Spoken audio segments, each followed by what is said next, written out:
Assalamualaikum warahmatullahi wabarakatuh. Alhamdulillah, syukurillah, la haula wala quwata illa billah. Dikisahkan pada zaman Imam Ahmad bin Hanbal, suatu ketika di dalam hatinya ada hasrat, ada keinginan untuk pergi ke Syam.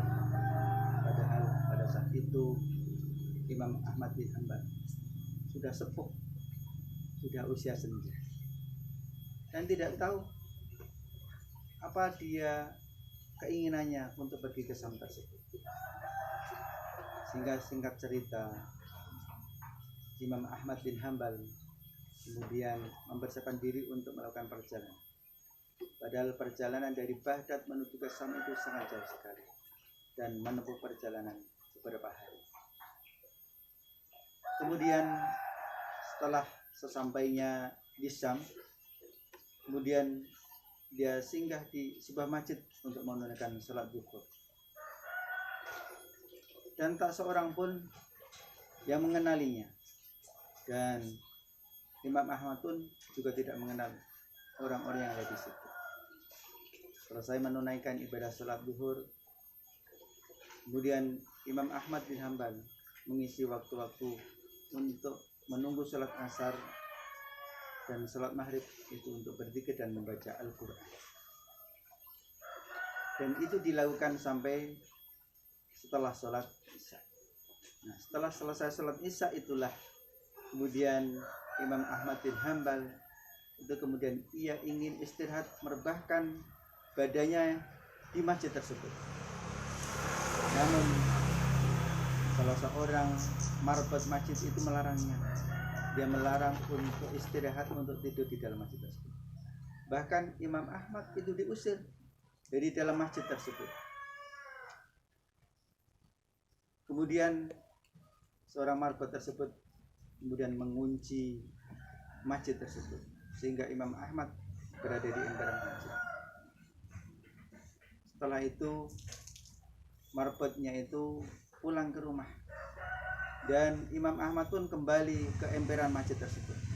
Nah, beberapa saat kemudian marbotnya itu datang kembali ke masjid.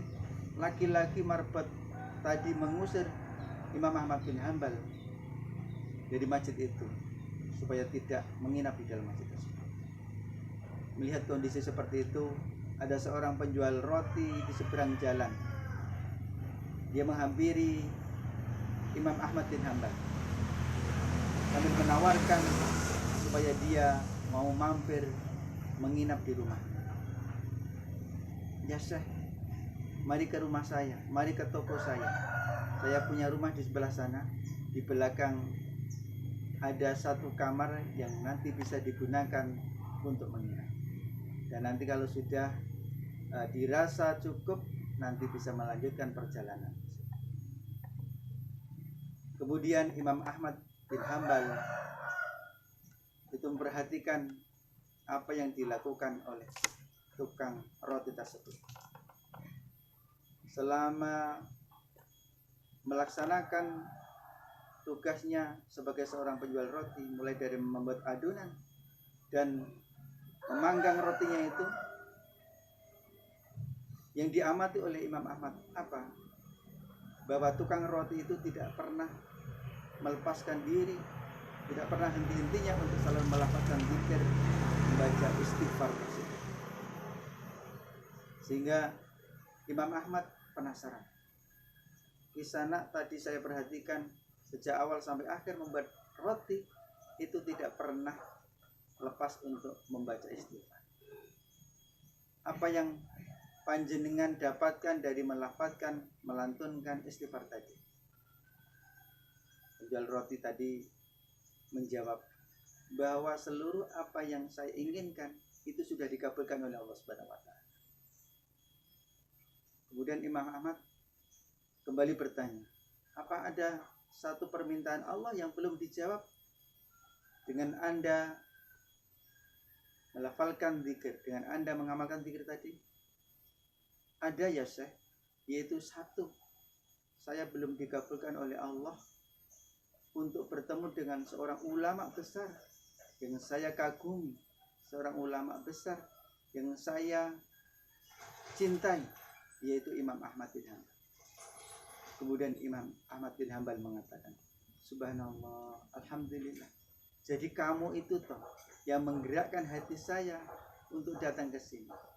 Jadi kamu itu toh yang mengusir, menjadi penyebab saya diusir oleh marbot, sehingga saya bisa mampir di toko sampean. Dari kisah ini dapat kita ambil pelajaran bahwa istighfar itu tidak hanya untuk memohon ampun kepada Allah dari dosa-dosa yang kita lakukan. Ternyata istighfar itu selain untuk memohon ampun kepada Allah Subhanahu wa taala, ternyata juga apabila kita mengamalkan itu banyak sekali manfaat. Seperti yang dialami oleh penjual roti tadi. Segala keinginannya itu dikabulkan oleh Allah Subhanahu wa taala. Nah, oleh karena itu, marilah kita mengamalkan istighfar dalam kehidupan saya. Nabi kita Muhammad sallallahu alaihi wasallam yang maksum saja itu mengamalkan istighfar satu hari, dalam satu riwayat itu 70 kali. Dalam riwayat yang lain itu dia mengamalkan sampai 100 kali. Ini tidak mungkin Rasulullah mengamalkan sebegitu banyak, padahal dia sudah dijamin oleh Allah seluruh dosa-dosanya dia diampuni. Tapi Nabi kita Muhammad mengamalkannya. Oleh karena itu, para jamaah sekalian, mari kita intinya untuk senantiasa memperbaiki istighfar. Mudah-mudahan dengan memperbaiki istighfar itu, apa yang kita inginkan itu dikabulkan oleh Allah Subhanahu wa taala. Termasuk saat ini kita sedang mendapatkan musibah dari Allah Subhanahu wa taala. Perbanyaklah istighfar. Mudah-mudahan dengan memperbanyak istighfar, segala yang kita inginkan, segala yang kita hasratkan dikabulkan oleh Allah Subhanahu wa taala. Nasrun minallah wa fathun qarib. Assalamualaikum warahmatullahi wabarakatuh.